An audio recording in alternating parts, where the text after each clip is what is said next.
ছোট্ট আলামতগুলো এখনো শুরু, ছোট্ট আলামতগুলো এখন থেকে কি শুরু হয়ে গেছে, ছোট্ট ছোট্ট আলামত। দাজ্জাল আসার আগে ছোট্ট ছোট্ট অনেক দাজ্জাল আসবে জমিনের মধ্যে ঈমান হরণ করার জন্য। তখন ওই দাজ্জাল, যখন বড় দাজ্জাল আসবে মানুষ ঈমান রক্ষা করতে পারবে না। ছোট দাজ্জাল আসলে মানুষ ঈমান রক্ষা করতে পারবে, একজনের জায়গায় আসবে আরেকজনের কাছে যেতে পারবে, সুযোগ পাবে।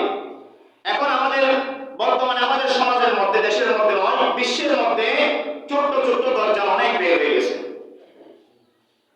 এসব মেরাজ আসতেছে, মেরাজ বলতে কিছুই নাই, মেরাজ বলতে কিছুই নাই, সব পড়া বলতে কিছুই নাই, সব কথা এত নামাজ কিছু নাই, সব মেরাজের রোজা রাখার প্রয়োজন নাই। আচ্ছা, রোজা রাখা এটা ইবাদত, এটা কি কথা বলেন না, এটা কি ইবাদত?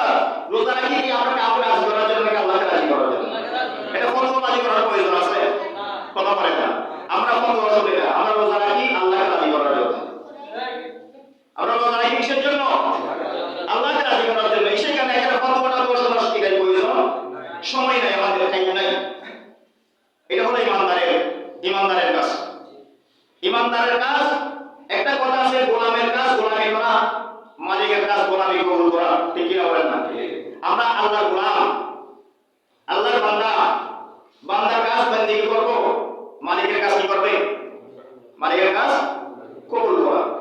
আমরা সেটা সব মেরাজ উপলক্ষে হোক, সেটা সব বদর উপলক্ষে হোক, হ্যাঁ, সেটা 10 মুহররম উপলক্ষে হোক, যে হয়ে কোনো না কেন, সেটা এমনি হোক, আমরা রোজা যতটুকু পারি নফল রোজা রাখবো। এগুলো ছোট্ট ছোট্ট আলামত। বড় আলামত ব্যাপারে আল্লাহ রাসূল সাল্লাল্লাহু আলাইহি ওয়াসাল্লাম বলেছেন, ওয়ালামু আন্নাল আলামাতিল কুবরা লিয়াউমিল কিয়ামাতি সাবআতুন লা শাক্কা ফিহা সাবাতা যালিকা বিদালাইলিন নাকলিয়াতি উলাহা যুহুরুল মাহদী আলাইহিস সালাতু ওয়াস সালাম খলিফাতুন আলাল আরদি লিইযহির দীন হানিফা আলা দীন কুল্লিহি। সর্বপ্রথম কিয়ামতের বড় আলামতের মধ্যে সর্বপ্রথম